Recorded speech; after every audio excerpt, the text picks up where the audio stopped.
Hey, this is Sky. Welcome to my YouTube channel. I talked about the loss of innocence the other day in a video, and I wanted to do a follow-up video to kind of finish the topic off. There are stages of development that we go through where we lose our innocence. Sometimes it's liberating. Sometimes it's somewhat against our will and feels like it robs us of a part of us. Makes us cynical, bitter, negative, untrustworthy. You know, these types of things. Maybe makes us grow up faster than we wish we could, than we wish we had been able to. Force us to go through a stage, a transitional stage that maybe we weren't ready to. You know, we can have a grudge against the events of our past.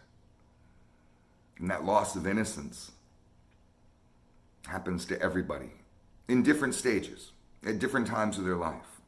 And it's not equal. You may have a different loss of innocence experience than your lover or than your best friend. But we went over that. What I wanted to talk about on top of this is, so you've lost your innocence. Is it possible to regain it? Is it possible to regain your innocence once it's lost? Or once you've lost your innocence, that's it. You're changed forever. You'll forever be that cynical curmudgeon. You'll forever have trust issues because someone fucked you over. Right? It is possible to regain innocence once it's lost. And there's steps that you can take in order to do that. It won't happen overnight. You will have to go through a process of healing. There's a word called neuroplasticity. I'm not going to get into the whole definition of it, but basically it's how your brain can heal from trauma. Your brain can heal from injury. We can heal, our bodies can heal from injury. We have that superpower. You all know this. Some people heal amazingly fast. I've got scars on my face. I got one, you can't really see it, that runs up here. And I'm not going to go into the whole story of how I got it, but I was really fucked up off PCP that day and hit my head. It was so embarrassing. I had a hot date the next day and had to worry about, well, I'm going to go on a date with this big, deep. I mean, you could see into my brain. I didn't get stitches or nothing. I had a major concussion. I sat up all night pushing Neosporin into it. Woke up the next day, pillows covered in blood. And it was pretty much healed. I mean, it was a little line. I pointed it out to the date and she was just like, I didn't even notice it. Sometimes we heal pretty fast. And I can never figure out what conditions are conducive to that. But your mind can do this also. Your mind can heal pretty fast, or sometimes it can't. Sometimes we hold on to trauma and we stay stuck on something for years, decades. Sometimes we get over shit really quick. I've had this happen to me, where I've kind of gone into certain scenarios being like, uh-oh. And people around me are looking like, uh-oh, this is gonna fuck Sky up. Watch out. And I won't respond like people think I'm going to, and it just goes right by me. I can never figure out why sometimes I'll freak out, why sometimes I won't. Neuroplasticity allows your brain to heal from the pain of the past, but you have to take steps towards that. It's not going to do it on its own.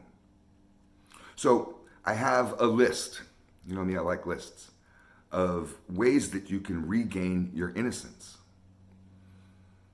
It's kind of a long list and hopefully we can get through it. I'll try not to spend too much time on each one, and I'll just kind of highlight some of these steps and some of these ideas, and you can take this baton and run with it if you're interested in regaining your innocence, and just have the hope that You can do this. Neuroplasticity will allow you to heal. You can become innocent again. You won't forget what happened to you, but you can have that innocence. So I'm not talking about being innocent in court. We're talking like the innocence of a child. So one thing that you can do is be around children more. And the reason why you would be around children more in order to regain your innocence is because children experience a sense of wonder and awe with the world. Things, just regular things, life in general, can be awe-inspiring and really be amazing to kids, where we may not see it. We've seen behind the curtain. We know Santa Claus isn't real, these types of things. But kids live in kind of a different world, a world of wonder and awe. Not all kids, but some do. And those ones that do, you could spend some time around them and learn from them, and to go through the motions with them, play with them, do the imaginary games that they play, and remember what it's like to feel wonder and awe. You can go through some experiences. Go look at a sunset.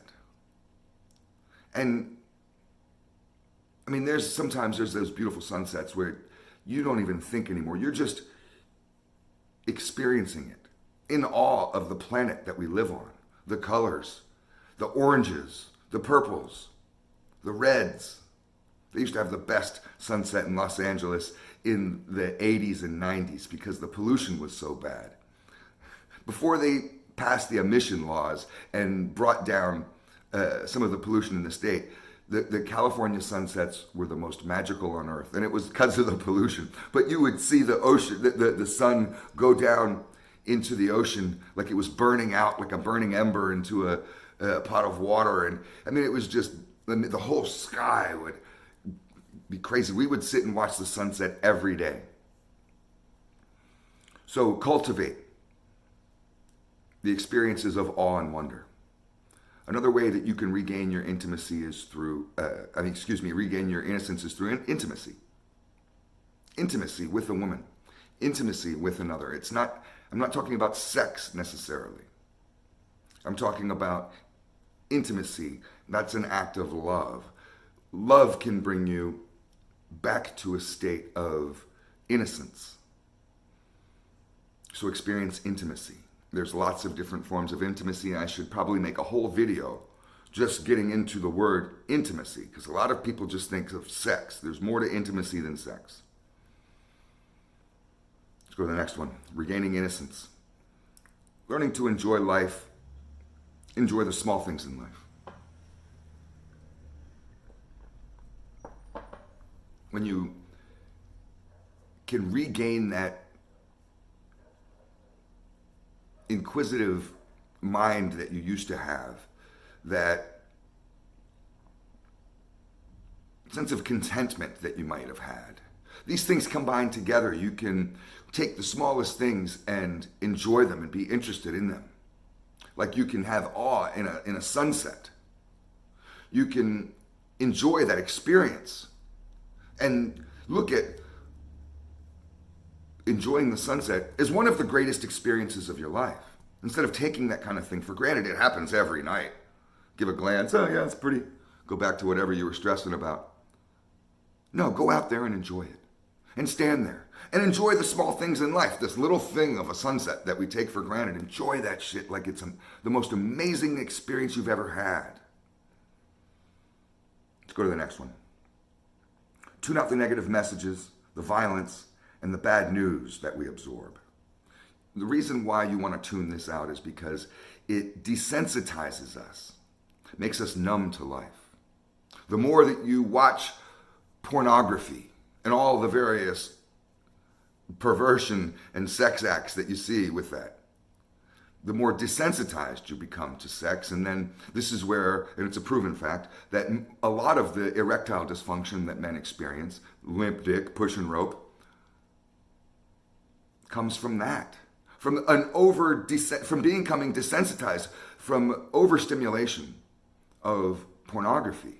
You want to get that rock hard erection back? Stop jacking off to porn. Let the only time you see a naked woman is when you're getting ready to stick it. Trust me, you'll change. It brings back a certain level of innocence, of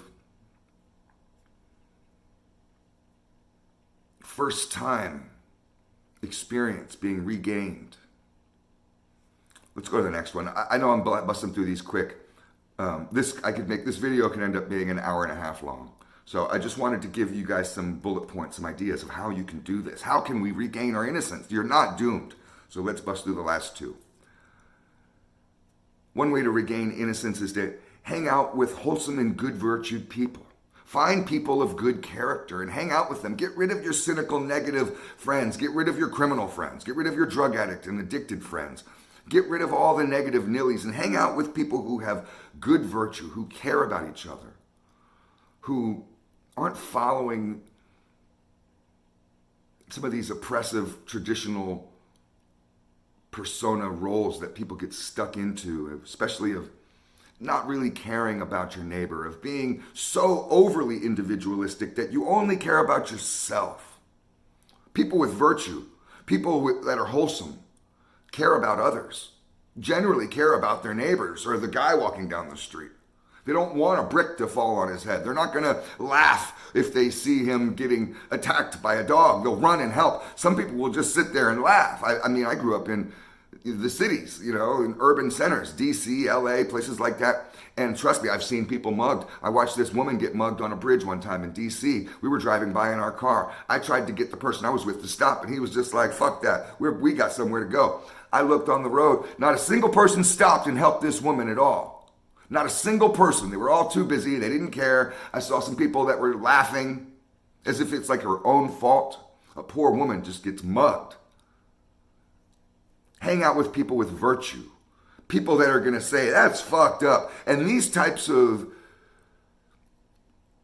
virtuous attitudes will rub off on you.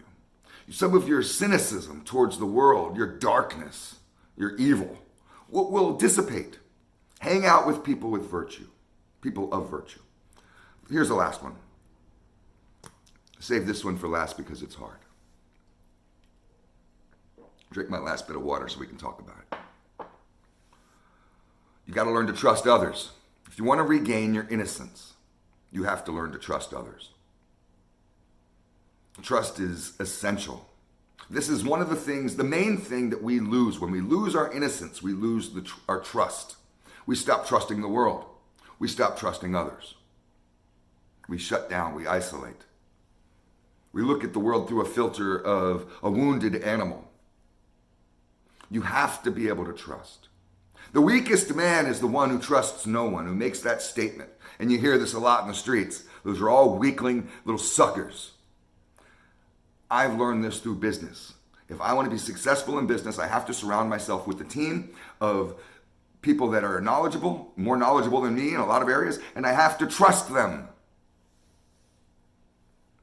Trust is the key. Regain your trust. Cultivate your trust. Learn to trust. And you will regain some of that innocence. I hope you've gotten some value out of this list. You can regain innocence in your life. Thanks for watching.